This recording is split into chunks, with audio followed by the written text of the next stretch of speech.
and welcome to Tea Bloom.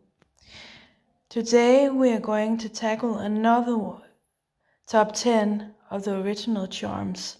It's been a really hard one, but I have done it again.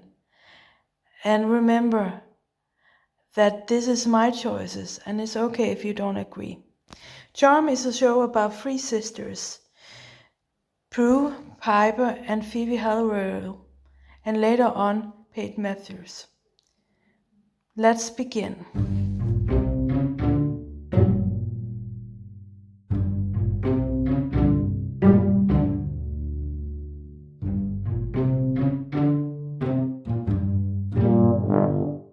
Chick flick is sure of a great episode.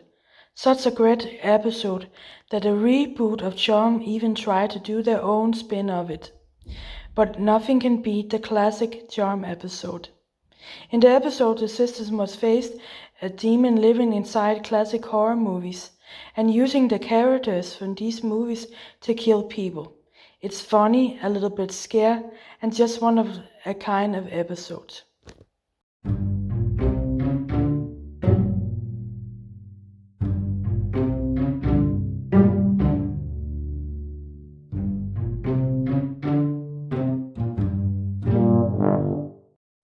Liberus is another great episode of Charm about ghosts, but it really has a sad undertone and is pretty scary sometimes.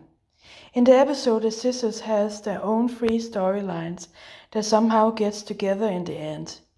Phoebe is trying to help the ghost of Charlene, a student killed by Liberus, a demon that stops people from proving that demons are real.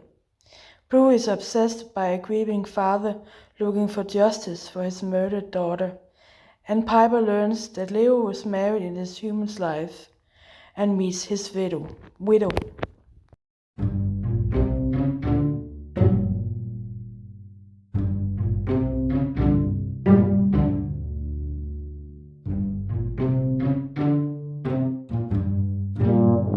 The PaintedWhirl involves the sisters getting trapped in the painting, and finally Phoebe's use of magic for personal gain being good for something as she saves the day.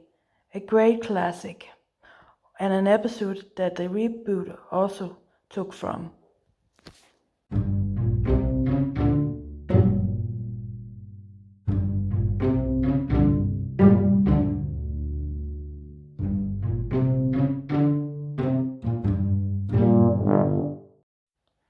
Murphy's Law deals with themes like depression and suicide.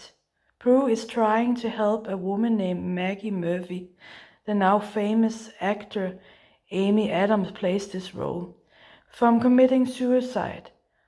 While doing this, she put herself in danger from a dog rider that is pushing his victims to commit suicide.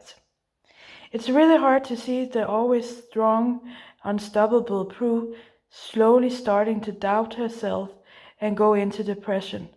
But man, it's a good episode, showing the impact of depression can have on us even today.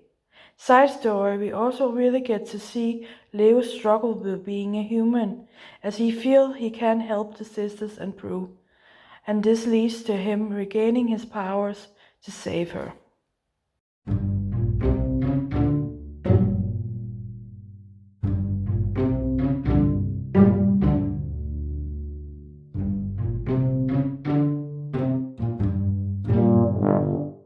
Monkey. It might sound weird if I tell you this episode involves magical monkeys, but it's a lot more than that.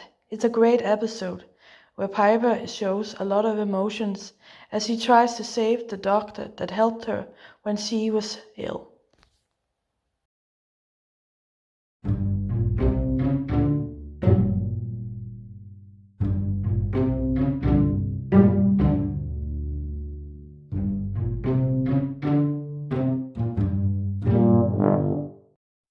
Apocalypse Not. What would you do if you were asked between saving a total stranger or your sister? Who would you pick? This episode deals with this hard choice, when Piper and Phoebe are asked to pick between saving the world from the four horsemen of the apocalypse or saving their sister Prue. It's a hard choice, but in the end, the sisters end up with making the right choice, saving both the world and their sister.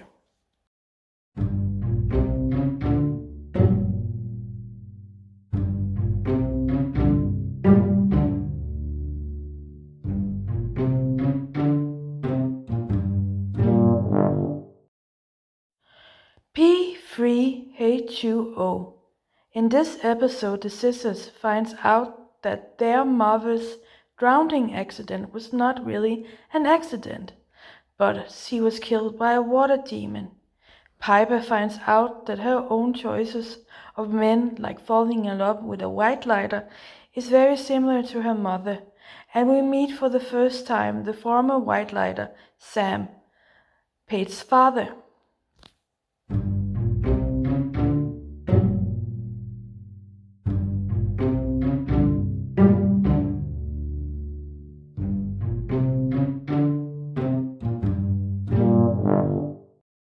City. Maybe it can be a little cheesy sometime, but I really like this episode about the sisters' first meet with Cupid. We learn about Phoebe's struggle to open up to love as she falls for a Cupid. It's very foreshadowing, as we later on know that Phoebe will have to fight hard to find love before she marries the Cupid Coop.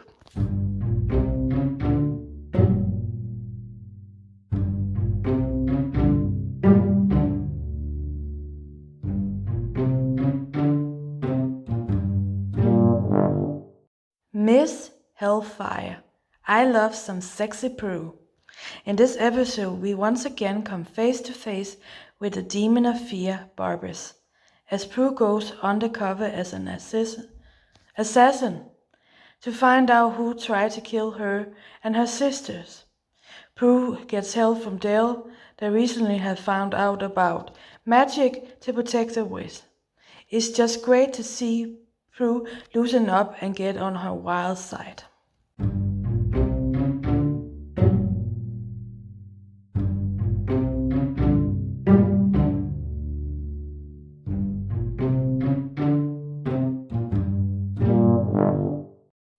And in first place, we have the episode Morality Bites. I loved this episode. The whole time traveling thing.